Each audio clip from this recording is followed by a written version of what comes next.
নমস্কার বন্ধুরা, পৃথাকুন্তির পাকশালায় সবাইকে স্বাগত। আশা করি সবাই ভালো আছেন। চলে এলাম আরও একটি হেলদি রেসিপি নিয়ে। আজকে আমি করলাম নোনতা কেক, ভেজিটেবল দিয়ে নোনতা কেক। ডায়াবেটিক ফ্রেন্ডলি এই ব্রেকফাস্টে আমি কি করে করলাম চলুন তাহলে দেখিয়ে দিই। তাহলে চলুন শুরু করি। এখানে আছে 1 কাপ সুজি। এই সুজিটা একটা বাটির মধ্যে আমি ঢেলে দিলাম আর দিয়ে দিচ্ছি স্বাদ অনুযায়ী লবণ।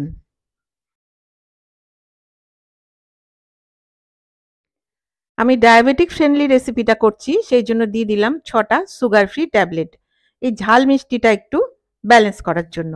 আর দিয়ে দিচ্ছি 1 কাপ দই, টক দই, ঘরে পাতা 1 কাপ দই দিয়ে এটা খুব ভালো করে মিশিয়ে নেব। আর দরকার পড়লে আর একটু জল আমি দেব। ব্যাটারটা একটু ঘন হয়ে গেছে, দিয়ে দিলাম সামান্য পরিমাণে জল, দিয়ে আবারও খুব ভালো করে মিশিয়ে নিচ্ছি। মেশানো হয়ে গেল, এইবারে ঢেকে আমি 10 মিনিট রেখে দেবো। 10 মিনিট হয়ে গেছে, ঢাকনাটা খুললাম।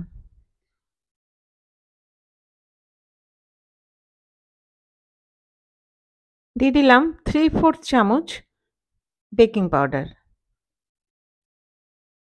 আর দিয়ে দিচ্ছি 1/4 চা চামচ সোডা, বেকিং সোডা।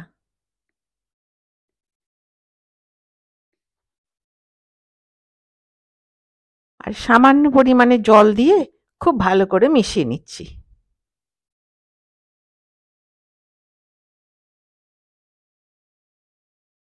দিয়ে দিলাম একটা মাঝারি সাইজের গাজর কোড়ানো, ছোট সাইজের ক্যাপসিকাম কুচোনো, একটা মাঝারি সাইজের বাটির হাফ বাটি ধনেপাতা কুচোনো, আর দিয়ে দিচ্ছি 7টা কুচোনো কাঁচা লঙ্কা।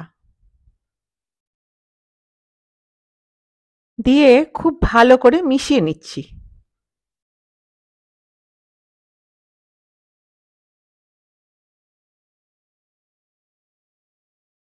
এখানে আছে সানফ্লাওয়ার অয়েল, এখান থেকে একটু তেল নিয়ে আমি এই একটা কেক টিন গ্রিস করে নিচ্ছি। ব্রাশ দিয়ে খুব ভালো করে চারিদিকে তেল লাগিয়ে নিচ্ছি। এইবারে একটা বাটার পেপার নিয়ে আমি এই কেক টিনটার মধ্যে দিয়ে দিলাম, যাতে নিচে লেগে না যায়। এবারে এর ওপরেও একটু তেল আমি লাগিয়ে নিচ্ছি।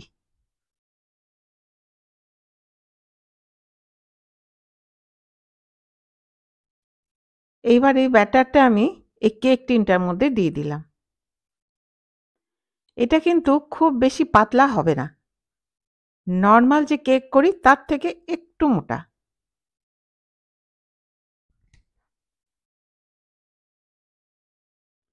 এইবারে একটু ট্যাপ করে নিচ্ছি, যাতে ব্যাটারটা সমানভাবে স্প্রেড করে যায় আর ভেতরে কোনো বাবল না থাকে।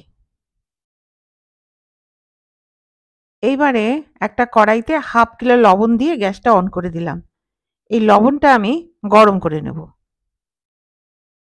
লবণটা গরম হয়ে গেছে, এইবার এর মধ্যে একটা আমি স্ট্যান্ড দিয়ে দিলাম, স্টিলের স্ট্যান্ড।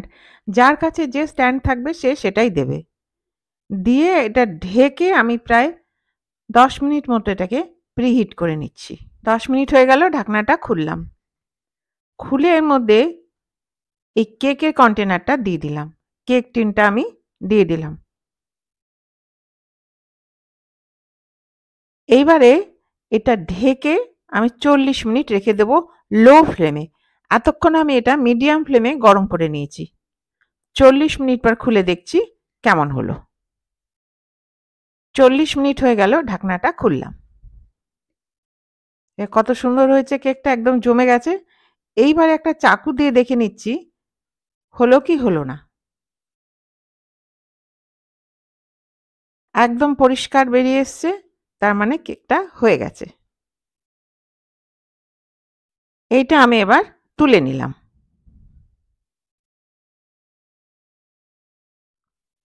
কেকটা প্রায় ঠান্ডা হয়ে গেছে, এবার চাকু দিয়ে চারদিকটা একটু চেঁচে নিচ্ছি, খুলে নিচ্ছি।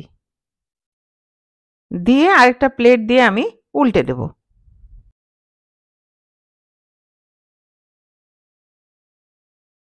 এবারে কেকটা আমি ডিমোল্ড করে নিচ্ছি। কেক টিনটা উঠিয়ে নিচ্ছি ধীরে ধীরে।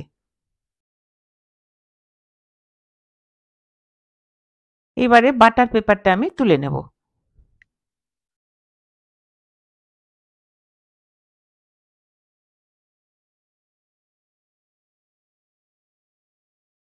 আরও একবার একটা প্লেট ওপরে রেখে উল্টে দিচ্ছি, মানে কেকটা সোজা করে নিচ্ছি। কত সুন্দর কেকটা হয়েছে। এইটা কিন্তু এমনি এমনিই খাওয়া যায়, এইভাবে পিস করে নিয়েও সেটা খাওয়া যায়। যারা ডায়াবেটিক পার্সন আর যারা ওয়েট লস করতে ইচ্ছুক তারা কিন্তু এটা এইভাবেই খাবে। কিন্তু একটু টেস্টি করার জন্য এটার মধ্যে আমি একটা তড়কা দিয়ে দেব। এখন আমি এটা পিস করে নিচ্ছি, টুকরো করে নিচ্ছি। যে যার নিজের পছন্দ মতো টুকরো করে নেবে। আমি এটাকে ৬টা পিস করে নিলাম, ৬ ভাগে কেটে নিলাম। একটা তুলে দেখিয়ে দিচ্ছি কেমন হলো। হয়েছে না সুন্দর একটা ভেজিটেবল কেক? গ্যাস অন করে একটা প্যান গরম করে নিচ্ছি। তাওয়াটা গরম হয়ে গেছে, দিয়ে দিলাম ৩ চা চামচ সানফ্লাওয়ার অয়েল। যে কোনো রিফাইন্ড তেল দিলেই হবে। একটু তেলটা ঘুরিয়ে নিয়ে এবার দিয়ে দিচ্ছি 1/4 চা চামচ সর্ষে, আর দিয়ে দিলাম ১ চা চামচ লঙ্কা কুচোনো,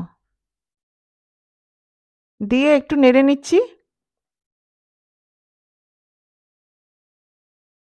দিয়ে দিলাম ১ চিমটি হিং, আর দিয়ে দিচ্ছি কয়েকটা কারি পাতা কুচোনো। ফ্লেমটা কমিয়ে দিয়ে এটা আমি কয়েক সেকেন্ড নেড়ে নেব। দিয়ে দিলাম কেকের টুকরোগুলো। এইবারে এটা উল্টে পাল্টে আমি হালকা করে ভেজে নেব।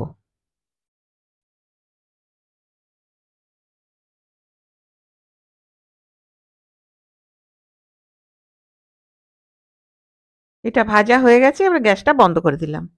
দিয়ে এবার একটা প্লেটের মধ্যে আমি তুলে নিচ্ছি।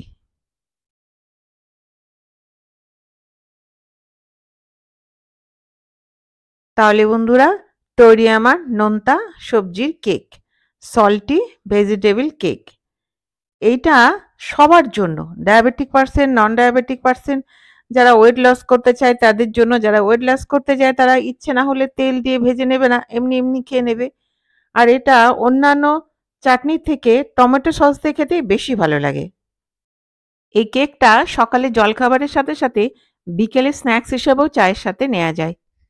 তাহলে আমার এই ভিডিওটি যদি ভালো লেগে থাকে তাহলে প্লিজ সাবস্ক্রাইব করবেন, give a thumbs up, share, আর হ্যাঁ, পাশে থাকা বেল আইকনটি প্রেস করতে ভুলবেন না, যাতে আমার ভিডিও নোটিফিকেশনগুলো সবার আগে আপনার কাছে পৌঁছে যায়। আপনারা বাড়িতে করুন, খান, আর আমাকে কমেন্ট করে জানান কেমন লাগলো। তাহলে দেখা হচ্ছে একটি নতুন রেসিপি নিয়ে। আর আমার এই ভিডিওটি শেষ পর্যন্ত দেখবার জন্য ধন্যবাদ। ভালো থাকবেন, সুস্থ থাকবেন।